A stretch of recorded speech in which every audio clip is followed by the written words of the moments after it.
Hello, it's Lord Slar here, and no panel discussion this week, unfortunately. I just couldn't quite get everything sorted in terms of being available at the same time as all my guests. I mean, we did have a date, but things have kind of got a bit busy, and I've just had to cut it and replace it with just some raw thoughts like this.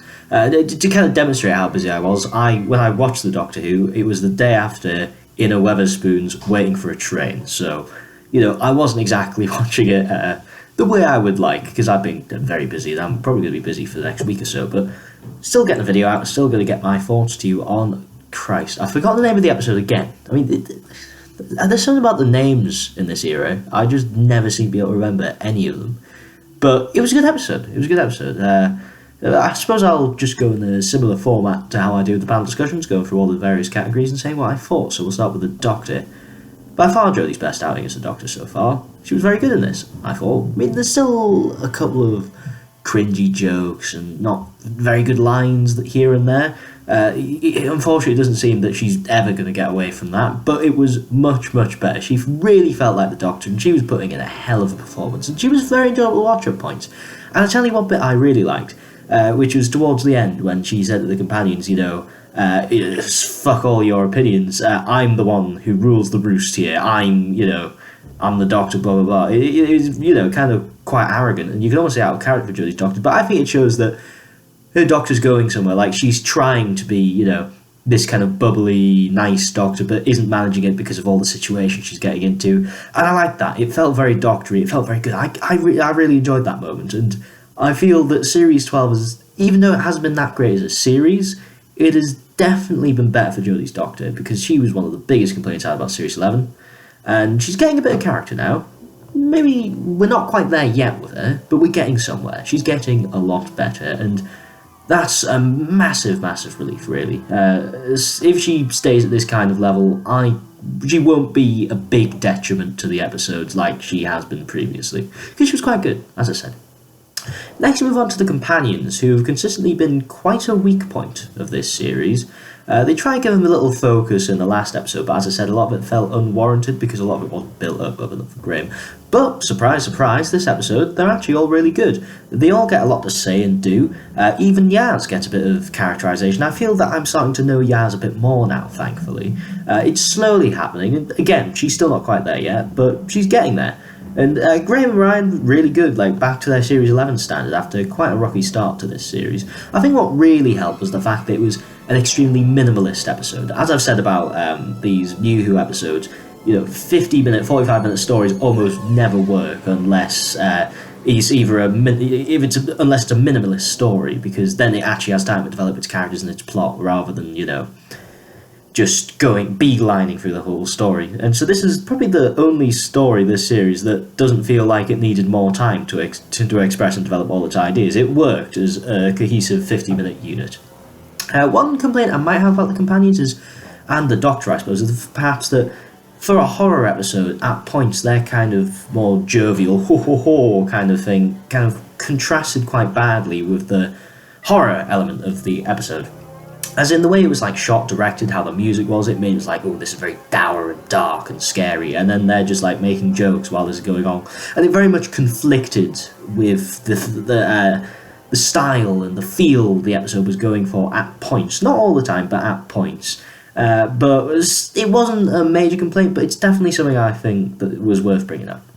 So the next thing we're going to move on to is the side characters, as we're finally getting some really well-developed and great side characters in this story. There haven't been many good ones so far this series, but they're excellent in this story. So you have Lord Byron, you have Mary Shelley, you have Lord Byron's mistress, and then the other man. I've forgotten his name, but, you can't have everything. And, yeah, they were all characterised really well. They managed to get out their characters, their motivations. They were played by really good actors, and for once there's a Chibnall episode where the people from history actually sound like people from history rather than having weird modern dialogue. That's been a problem throughout the series. Every time there's been somebody from history, it doesn't sound like them from history, at least in Series 12, and that's been quite annoying, but they solved that in this episode. They felt really good. They were very well characterized, very well performed.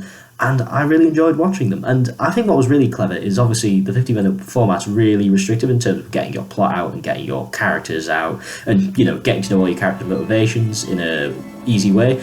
And it was very clever the way that Maxine Alderton, I think that's her name, of the writer, she had all of their motivations quickly gotten out in that dance scene through like all of this gossip. It very much fitted in with the period, with the characters. Even though it was like, I suppose technically it was exposition, it was in a very clever way which didn't feel unnatural.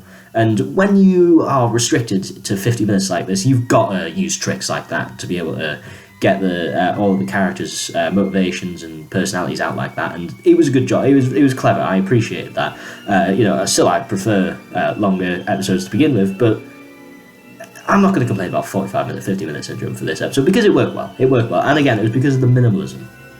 Too many Chibnall episodes feel need to go all around the world, and it's like you can't develop all of these aspects at once. It's just completely unrealistic. You just have 2 parts if you want to have episodes of The Expanse. I'm not complaining about The Expanse, but whatever. It was a good episode. Anyway, I'm going to stop complaining because this is for once a positive video. So next thing we're moving on to is the plot. I'm going to include the Cyberman in this, and yeah, it was really good. I quite liked the haunted house kind of aspect with the Cyberman security system. Yeah, it was a bit tropey in terms of how it was a bit haunted housey and ooh, creepy ghosts. It's not the most original thing ever, but it was fun to watch. It wasn't bad. This episode, I'm being very positive. It's not breaking any new ground. It's not really pushing the out, but it's doing something and doing it well. And it was very entertaining and fun to engage with. And I think I'm just going to skip all the shit about ghosts, because there's that confusing bit about what were the ghosts with Graham real. I prefer to think that Graham just dropped acid and was just fucking seeing shit, but that's just my theory. But yeah, let's move on to the Cyberman bit, because that was when things got really interesting. And I tell you what, Chibnall's era has been very good at bringing back characters and bringing back villains and giving them respect. I mean, I'm a bit meh on the Master, but he was still good. I still prefer him to Missy and John Sim. But the Daleks, really well handled, a big step up from how they were in the Moffat era in Resolution, and now the Cyberman, they bring them back, kind of get the body horror aspect right, in terms of like you can see that it's not just a robot, it's got a man's face, and give a different take on it. Like, because in the Resolution they had a different take on the Dalek, in terms of this Dalek it's pretty much defenseless other than the fact that it can control somebody's mind and needs to rebuild itself. That was cool. That was a new, fresh take on the Daleks, and they've done that again with the Cyberman. It's a Cyberman whose emotional inhibitor has broken, but the man's just a fucking psychopath, so it almost doesn't even matter. But it was really good to see a very distinctive Cyberman character and go that way, see what one would be like with still with their emotions. And I've seen some people complain that it's part of the horror, the fact that they've had to remove their emotions because of the trauma of being a Cyberman, and nobody wants to be a Cyberman, so it doesn't really make sense. Well, I disagree with that. The scary thing about the Cyberman is that a lot of people who converted actually wanted to convert. They wanted to be a Cyberman. That's the scary thing. People want, either out of desperation or out of just a desire to become more powerful and upgrade themselves, they've decided to become like that. And yeah, I thought that was really cool.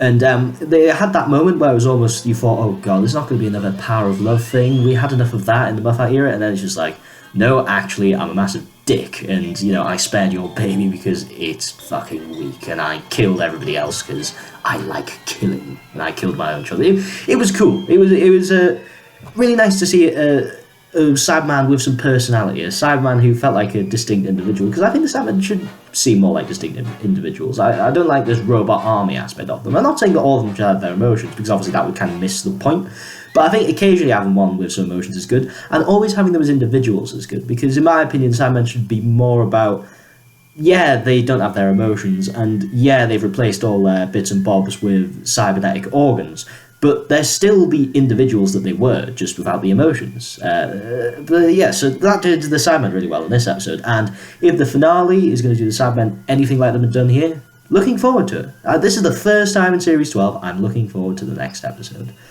Alright, so I think that just about wraps it up, so we'll move on to Final Thoughts. So as I said, I'm finally looking forward to an episode of Series 12. This has got me excited for the next episode. Probably going to be let down, because you know what New Who finales are like. There's, the only one that was really, really good was the Series 1 one, and even that had a disappointing ending. So, yeah, we'll see. We'll see how it goes. Looking forward to it. This episode was great. It got the Doctor right, it got the companions right, it got the side characters right, it managed to develop the plot well, and it did the Cybermen great. Everything about it worked very well. It's not groundbreaking, it had a few problems, but very enjoyable, and one that I really got on with, and definitely my favourite of Series 12 so far. Nothing's even came close to this. This is my favourite Jodie episode since It Takes You Away, and those two, honestly, are the only Jodie episodes that have really been like, oh, that's quite good. So it's kind of almost the opposite of Russell T Davies, where the best episode seemed to be the one before the finale in the Chibnall era, whereas in the Russell T Davies era, it was always the ones before the finale that were like awful, apart from Turn Left. Is that right? I remember somebody saying that about the RTD era, and maybe I'm wrong. Well, then again, I like Boomtown. Well, somebody else said this, not me. Or was it about the Moffat era? Because the Moffat era did have quite a few shit ones before finales. And then the finales were shit anyway. I'm just going to stop speaking now. Okay, so there isn't a pattern, but if you have certain opinions, there might be a pattern. I don't care. Either way, good story. Really good story. Whatever its name was, you'll see it up there. The Haunting of Villa something. See all the preparation I do for this. Anyway, thank you for watching. Next week I should hopefully be back with a fully fledged panel discussion, but I hope it was alright just to see me talking about it for once. And I shall see you back next time in another video.